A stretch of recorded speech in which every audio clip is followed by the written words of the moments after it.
जय श्री राधे माता की। कुछ देर में ही मैं किशनगढ़ पहुंच रहा हूं। जयपुर से निकल गया हूं। दूदू आने ही वाला है। दूदू के बाद किशनगढ़ में हमारे आज प्रजापति युवा शक्ति संगठन की शाम को ठीक 4 बजे रामलाल जी के नेतृत्व में कार्यकारिणी गठित की जाएगी।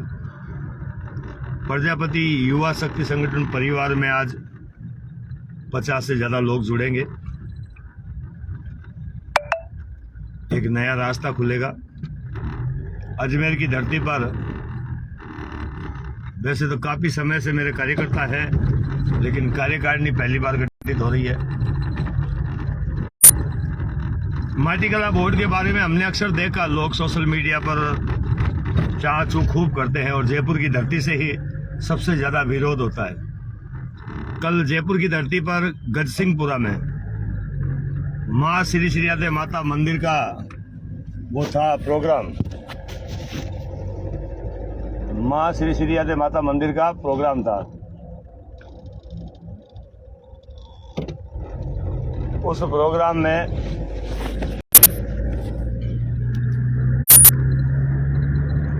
गजसिंहपुरा में उस प्रोग्राम में माननीय हमारे पचपदरा विधायक मदन जी प्रजापति साहब, माटीकला बोर्ड के चेयरमैन डूंगरराम जी गेदर साहब और समाज के अथाक बुद्धिजीवी लोग और सभी संगठन, सभी सेवा समितियों के, जयपुर के 1-2 को छोड़कर सभी लोग वहां उपस्थित थे।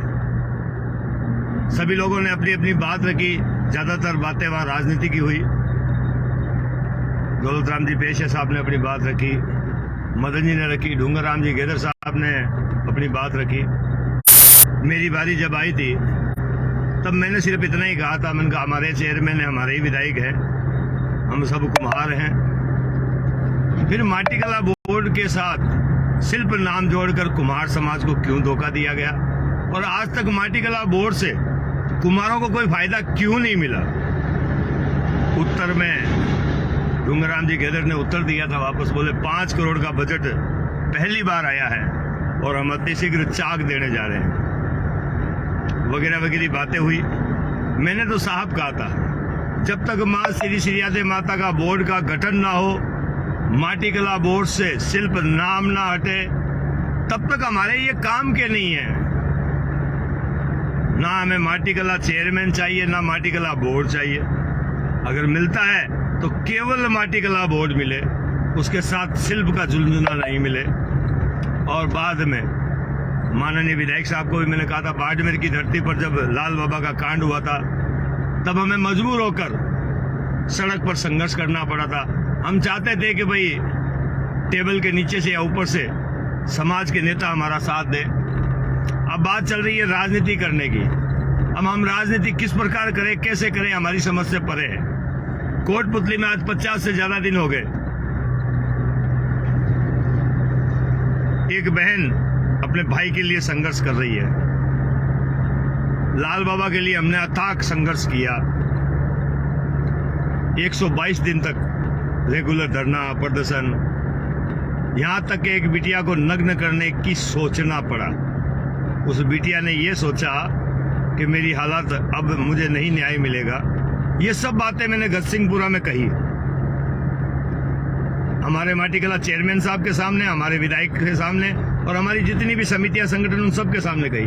लेकिन हमारी समाज के कुछ लोग सोशल मीडिया पर विरोध करते हैं, हमारा हक खा गया, हमारा हक खा गया, लेकिन धरातल पर उनका कोई माप नहीं। सोशल मीडिया पर वो लिखते हैं हमारा हक फलाना खा गया, हमारा हक फलाना खा गया।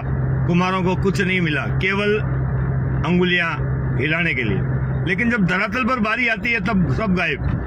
कल जयपुर की धरती पर किसी ने कोई बात नहीं रखी माटीकला बोर्ड के बारे में। मैंने अपने वक्तव्य दिए, मैंने अपनी बात कही और बड़ी शालीनता से सबके सामने ये कहा कि माटीकला बोर्ड से शिल्प नाम हटना चाहिए और माँ श्री राधे माता का बोर्ड का गठन होना चाहिए देवनारायण बोर्ड की तर्ज पर। ये सब बातें हमने रखी है, लेकिन कुछ लोग अभी भी सोशल मीडिया पर चलाते हैं। उनसे मेरी एक विनती है, अगर आप समाज का भला चाहते हैं तो 23 फरवरी को जोधपुर में माटीकला बोर्ड, श्री राधे माता बोर्ड गठन करवाने के लिए हम लोग वहां एक मीटिंग कर रहे हैं। आप लोग उस मीटिंग का हिस्सा बने। अपनी बात मंच पर रखें। आप समाज के लिए क्या कर सकते हैं मंच पर आकर बोले। आप हमें समाज के लिए कैसे लड़ाई लड़नी चाहिए वो मंच पर आकर कहें। अब सोशल मीडिया केवल और केवल लोगों को जागरूक करने के लिए है, गुमराह करने के लिए नहीं। अगर आप वास्तव में समाज के हक की लड़ाई लड़ना चाहते हैं तो आइए, स्वागत है आपका 23 तारीख को जोधपुर की धरती पर। एक विशाल समय होगा। बाड़मेर पुलिस का मेरे पास में कॉल आया, डिप्टी साहब ने एक कांस्टेबल को दिया दायित्व कि नारायण जी के लाल बाबा के सिलसिले में बयान लिए जाए, उनको समन भेजा जाए।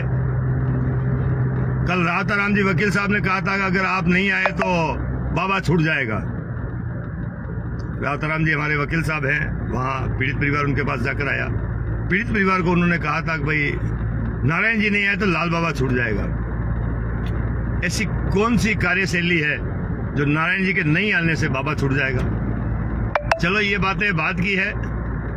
मैंने उनको कहा है वकील साहब को कि भाई लाल बाबा छोड़ने के लिए अगर और भी कोई कोशिश करना चाहे तो करें। ऐसे लाल बाबा छूट जाएगा तो ननियाल नहीं है उसका ना हमारा। कानून की एक व्यवस्था है, उस व्यवस्था को फॉलो हमें भी करना पड़ेगा और उनको भी करना पड़ेगा। अब रही बात पुलिस का सम्मान देने का या मेरे बयान लेने का, तो मैं जहाँ हूँ वहाँ पुलिस आकर सम्मान दे सकती है, मैं लेने को तैयार हूँ। बयान ले सकती है, मैं देने को तैयार हूँ। लेकिन मैं बाड़मेर जाकर बयान दूँ ये अभी संभव नहीं है, क्योंकि मेरा शेड्यूल बना हुआ है और मैं शेड्यूल को छोड़कर, अपने कार्य को छोड़कर पहले बाड़मेर नहीं जाऊंगा। तो मैं इस वीडियो के माध्यम से प्रशासन को भी अवगत कराना चाहता हूं। आज मैं किशनगढ़ हूं, शाम को मैं शायद मेड़ता के आसपास रहूंगा, रात को, देर रात को। कल मैं नागौर रहूंगा, परसों मैं जोधपुर रहूंगा। आप मिलिए, स्वागत है आपका। आप जहां कहें वहीं मैं मिलूंगा। मैं ऑन द वे रहता हूं हमेशा। आपका कोई भी कांस्टेबल या पुलिस का अधिकारी अगर आता है रास्ते में तो मैं उसकी अपनी लोकेशन भेज दूंगा।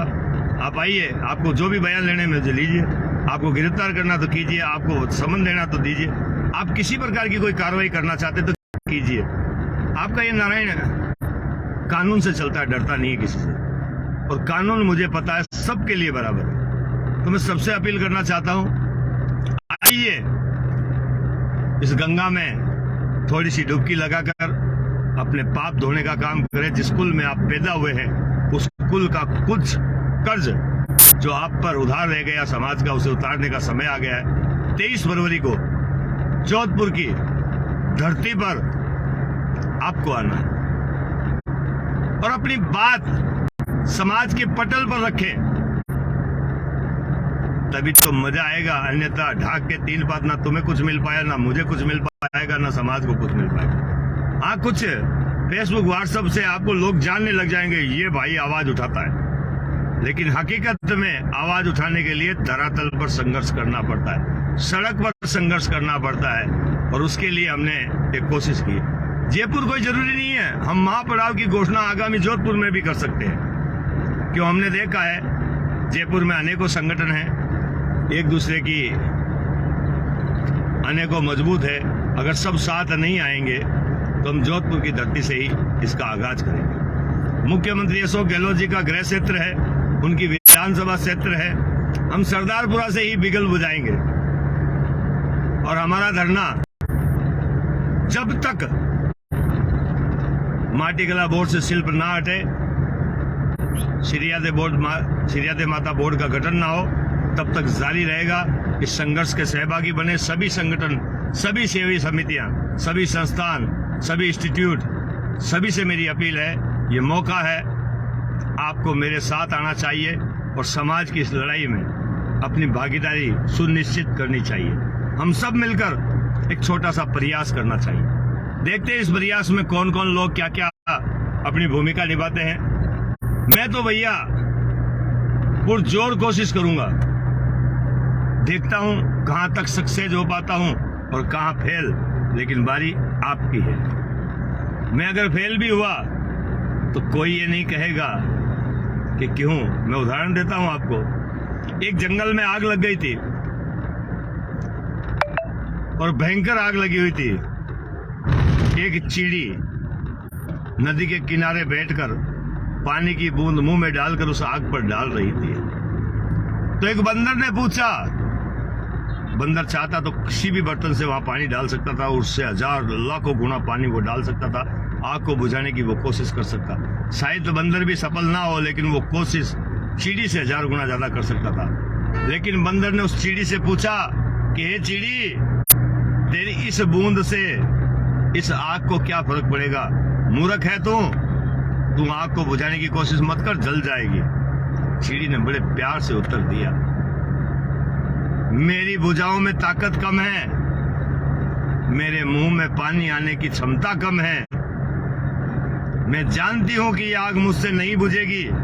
मुझे पता है इस आग पर बूंद डालने का मतलब खुद को जलाना है, लेकिन फिर भी मेरे मर जाने के बाद, मेरे जल जाने के बाद लोग ये जरूर कहेंगे कि एक चिड़िया थी जिसने ये कोशिश की थी कि जंगल की आग बुझ जाए। और एक बंदर था जो ठाके लगाकर देख रहा था और मुझे चिढ़ा रहा था और ये कह रहा था कि तेरे बस का काम नहीं है। उसी प्रकार मुझे अपनी चिड़िया मान ले, मैं अपने मुंह में एक पानी की बूंद लेकर समाज की इस आग को बुझाने जा रहा हूं। अगर आप बंदर की भूमिका में मुझे चिढ़ाना चाहते हैं तो टकटकी लगाकर दूर बैठकर चिढ़ाने का काम करें। अगर आप मेरे साथ एक छोटी चिड़ी बनकर काम करना चाहते हैं, हो सकता है हम लाखों करोड़ों चिड़िया एक होकर इस आग को बुझा सके, क्योंकि करोड़ों बूंदें जब इकट्ठी होती है तब सैलाब आता है और मुझे उस सैलाब का इंतजार है। मैं एक चिड़ी, एक बूंद पानी लेकर समाज के लिए निकला हूं, जागृति का। अगर आप सब एक एक बूंद पानी लेकर आएंगे समाज की जागृति का, तो शायद मेरा समाज जाग जाएगा, आपका समाज जाग जाएगा, आपका परिवार जाग जाएगा, आप खुद जाग जाएंगे, आपकी आने वाली पीढ़ी सुरक्षित रहेगी और आपको ये कहकर हमेशा याद करेगी कि मेरे पापा, मेरे दादा, मेरे परदादा, मेरे जड़दादा, मेरे लड़दादा, मेरे खड़दादा समाज के लिए लड़े थे। बाकी आपको समझदार है। धन्यवाद दोस्तों, वीडियो को शेयर कीजिएगा।